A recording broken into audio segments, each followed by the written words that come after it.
nonstop, same place, same truck, same dock. Bring it in as many as you can, one after the other, including Christmas.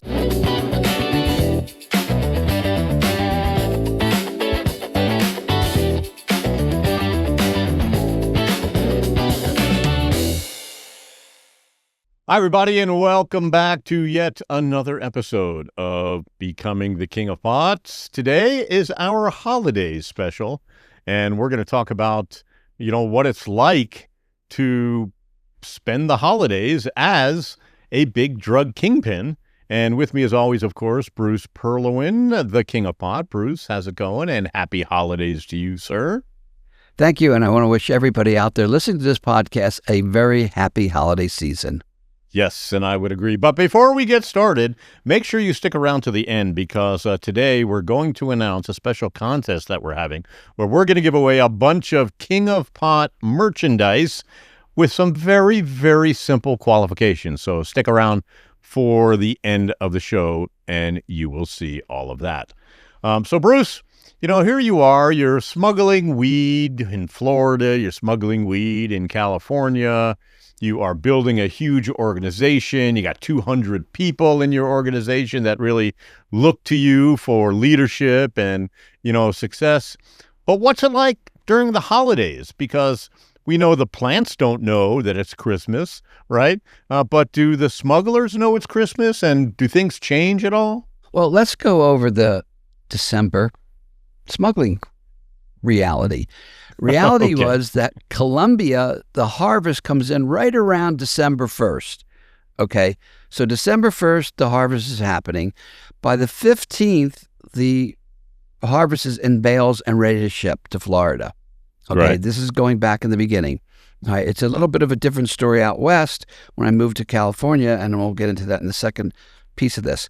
So now what happens is you have all these boats, and I'm talking about, I would say maybe 50 boatloads, big, little, medium-sized boats coming up through the Yucatan Channel, which is by Mexico, coming through the Windward Passage, which is on the east side of Cuba, or going further east, which goes to the Mona Pass. So you have three passes, or you can go way outside if you're going to go to places like New York, New Jersey, South Carolina. Okay, so those are the inroads to the United States, and it's happening during Christmas. All right, between Christmas and New Year's, we, unbeknownst to me, because I was operating in Florida, say 74 to 77, 78, that 5 years, and we would bring them in because we knew that the DEA, the Coast Guard, and the FBI, I don't think was really involved back then in those years, but the Coast Guard, DEA, and local police, they're all on vacation. The Coast Guard isn't out in those passes, So it was like a free-for-all. They had no clue that we were coming in. They couldn't care less. They're off their ships. Their DEA's back home, wherever they're coming from. And it was free-for-all. Right. So no time off for smuggling over Christmas. It's really just an incredible work day because of law enforcement. Yeah, the harvest is in, law enforcement is gone, and you got dozens and dozens and dozens of ships, if not hundreds, it could have been hundreds, but at least dozens and dozens coming in from Christmas to New Year's. Now, I want to make a sincere apology to the Coast Guard and the DEA because they finally caught on to that, and from 1979, call it, on the thing, they had to be out in the Yucatan Channel, in the Windward Passage, the Mona Passage, and I don't think they were past the Mona, which is way out there, east of them. So we ruined their holidays. No more Christmas vacations. You ruined their holidays. Right? We ruined their holidays. Sincerely apologize. We were young and foolish. We didn't, if we do it today, we would do it at a different time so you can spend time with your loved ones at home. But we did ruin their holidays, and they were out there in full patrol because that's when we were really coming in like gangbusters. All right. Well, Christmas and Hanukkah and all the holiday season is really about, family and getting your family together and spending time together and laughing and singing and, really loving one another up. But if you're, in the middle of smuggles, how do you do that? And how do you cope with, not being around the family, around the holidays? You give your girlfriend or your wives a lot of money for Christmas, and you're working 2 days, one day before Christmas. You say, okay, it's Christmas, and you spend 1 or 2 days with the family. We had plenty of money. We had millions of dollars, hundreds of thousands at the worst. And so you could buy anything you wanted. We always, like in Florida, we always had a giant, huge, monstrous Christmas tree, nice, beautiful presents, tons. I had kids, a kid at the time, and girlfriends, and just, I don't know, 20, 30, 40 packages underneath the Christmas tree. Not, a few, a lot. And yeah. And it was probably fun going to a toy store and saying, "Give me that section," and "Give me that," and shopping for Becky and Diane and all the women in your life. Yeah, and like Michelle was a girlfriend of mine before I got with Becky, and one Christmas I brought her a Hartman, complete Hartman luggage, which is very expensive, high-end luggage.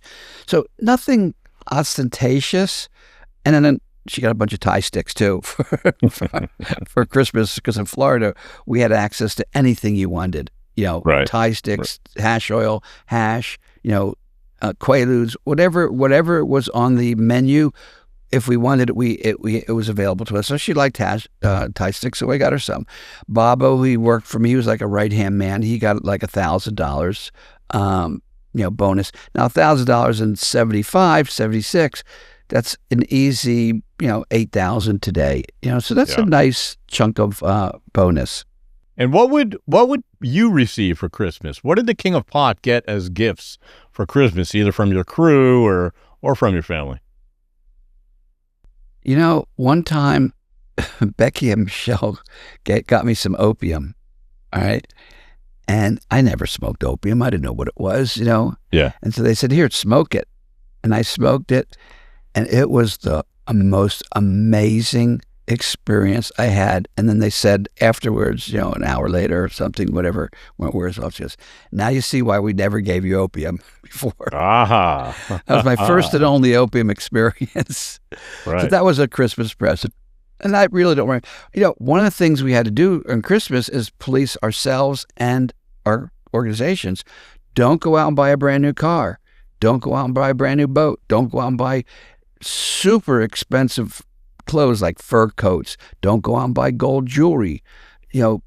You sound like Robert De Niro in Goodfellas. Yeah, well, it was the truth. Now the cocaine cowboys, they had a propensity to do that, and you couldn't stop them. They were out of their minds. So, anyways, it was. So I don't remember everything much. And Ukiah, when I was buying stuff for Becky, I called her recently. I said, "What do we do for Christmas?" And she bought me a cashmere sweater. And we lived in Ukiah, so her and Mary Ann went shopping for Christmas down in San Francisco. I go, "Why'd you drive all the way to San Francisco?" She says, "What can you buy in Ukiah? There's no stores back then." There's no stores back then, yeah. So I got a cashmere sweater. Let's see, what did Becky get? I bought her pots and pans. She said, to this day, she still has some of those left. They were stainless. They were wrought iron pots, coated blue with a blue porcelain finish and white on the inside. And that was a beautiful set. That was stuff for the house. We got a Champion juicer, a bunch of appliances for the house, a bunch of chiropractic, certs to go to the chiropractor. Nothing really big. The big thing I bought in terms of, ridiculous over-the-top presents was an airplane for Becky, but that wasn't for Christmas. That was for her birthday. So she got a $160,000 P-210 Cessna airplane for her birthday one birthday. And that was probably the biggest outrageous thing. It cost $160,000. I remember the amount. And then I loaded it up with avionics, and that was an extra 40 or 50,000. Every radio known to man was in that plane, because I could use it if I needed to as an emergency communication tool. But I didn't use it, I think, once or twice, and otherwise it was all hers. And what was it like being away from Aubrey, for Christmas? Well, the one year Aubrey came out and he spent Christmas with us, after, and then when he went back, that's when he disappeared. Diane disappeared with them and said, "You can't have him unless you give me $50,000." Which she today this did, on behalf of her side of the story. She says she denies that, and my response to that is, "Miss Liar." Like from the movie. Yeah, she did make some comments on one of the videos, one of the episodes about that you made that story up. So you didn't make that story up? No, you can ask everybody. I ran to ground. The only difference in the story was Becky remembers it was $30,000, but she doesn't remember right. It was $50,000. I remember the number. It was a story, everyone knew that story, So we don't talk anymore. She's mad. Yeah. We actually asked Diane to come on the show to tell her side of the story, but she has declined. So we'll just hear your side.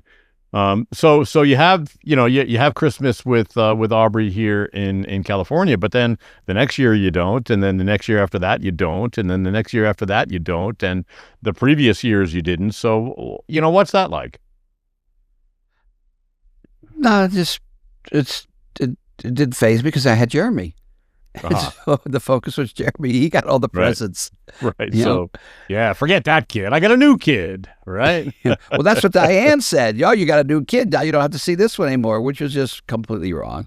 Right. But now, going out so we worked like crazy over Christmas in Florida. Out in California, it was this totally opposite. I'm working all the time. I'm nonstop. Get those loads in, cookie cutter, duplicated, nonstop, same place, same truck, same dock, bring it in as many as you can, one after the other, including Christmas. There was no such thing as taking the holidays off. But every friggin' year from December 15th, I couldn't get anything done. I couldn't get a load loaded. I couldn't get the Colombians just took off. It was their, and I don't understand why they took off on the West Coast and then the East Coast. That's when the harvest was, right? The harvest was the 1st of December usually, and they to spend 2 weeks bailing it up. Maybe they did take off in the East Coast eventually, but not in the beginning because that you had to get in there while the heat was not working while they were on vacation. Yeah. But I couldn't for the life of me get a load after the 15th, and it was extremely frustrating because, what's going on? Why can't we move? Well, everyone's quit for the holidays. So from December 15th, I don't know if it's a tradition down in Colombia, but for my group on the West Coast, it was a tradition. I think it's just an American tradition. Everyone gets fat and lazy, right around the 17th, 18th, right? And then it lasts until like the second week in January.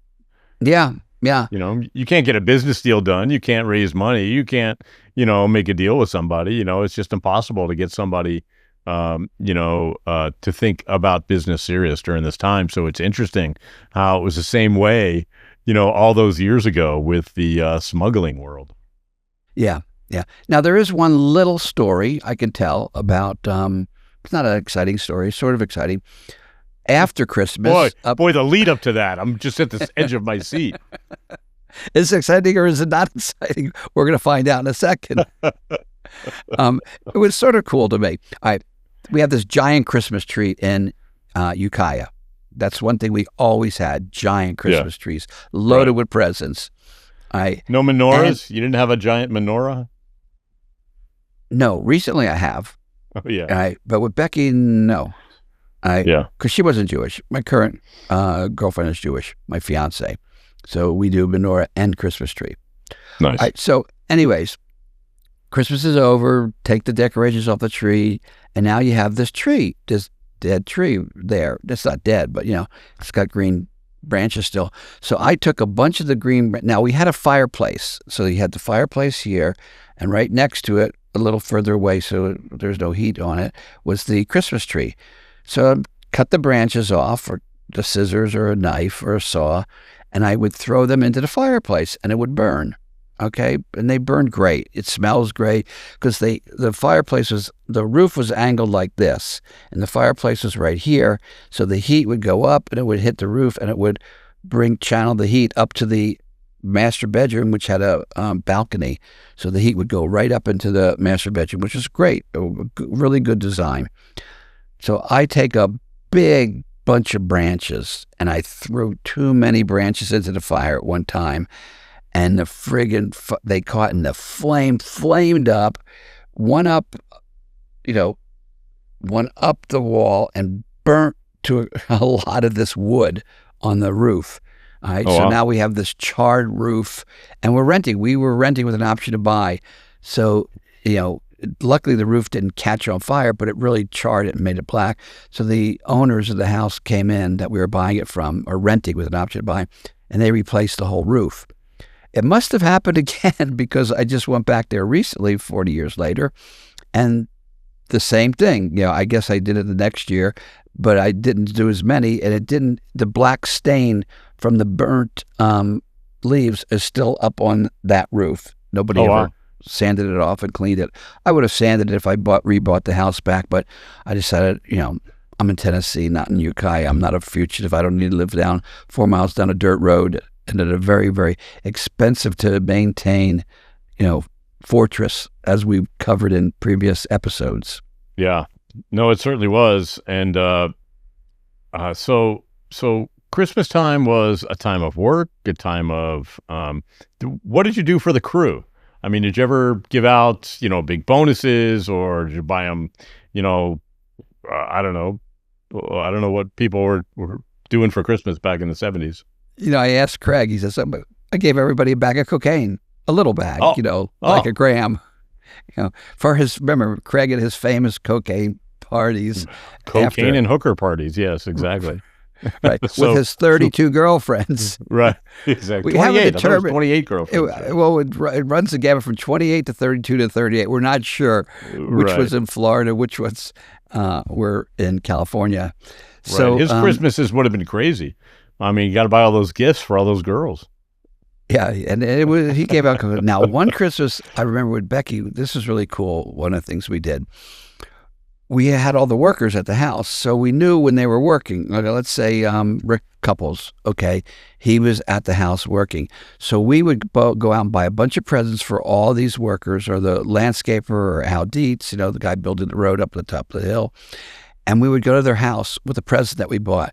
And we knew they weren't home because they were there. All right, at the house. I mean, my house working.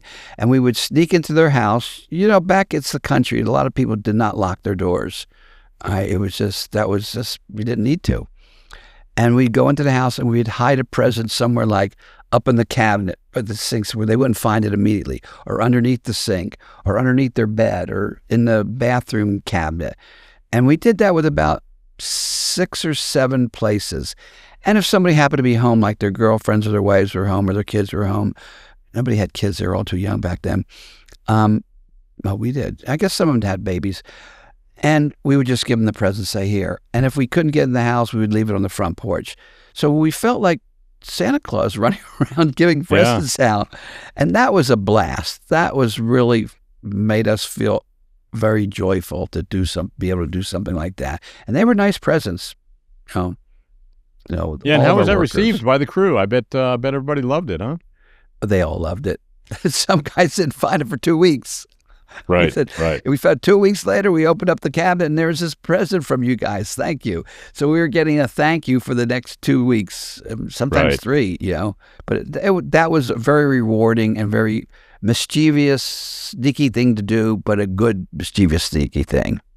Yeah, no, it sounds great, because what's better than, thinking that you didn't get a gift from somebody, and then, 2 weeks later, 3 weeks later, you open your mailbox, or you take something out of the cabinet. You're like, oh, what is this? This is awesome, right? Yeah, it's awesome. We did give everyone there. Now, keep in mind, there's 40 to 50 workers there, and they all got presents. And we would tend to get the same thing. We'd go out and buy 50 of these or 40 of these, something really, really nice, and everybody would get that really nice thing for that year. Right. And was it the same thing with the offloading crews and all of that? No, Craig just gave them all cocaine, a gram of cocaine. They were thrilled with that. Simpler times back then, right? Simpler times. And did he have to get approval on the budget to do that, or is that something he reached in his own pocket for? No, he had to get approval. That's I, funny. I paid for it. He submitted it with the bill, just like he submitted the party. Remember that? Right. For those of you that didn't see that previous episode, you want to watch that. I was looking over the bill. Expensive. I came to $6,000 a party. I go, Craig, what's $6,000 party? Well, $3,000 for the cocaine, $3,000 for the hookers. And I approved that. I said, Yeah, okay. of course. I didn't know it was going on until Right, I right. saw it on the spreadsheet. Yeah, the old I didn't know it was going on. Plausible deniability. Yeah, that's right. That's right. So I know we're going to talk about prison in some later episodes, but I do just want to, since we're having this little holiday episode here, what was it like, before you got to the co-ed prison, and, what was it like in local jails and other prisons that you were in, over the holidays? What was that like? You got a holiday meal, and it was always a big, good, healthy, delicious meal. Thanksgiving Like what? meal. What was the meal?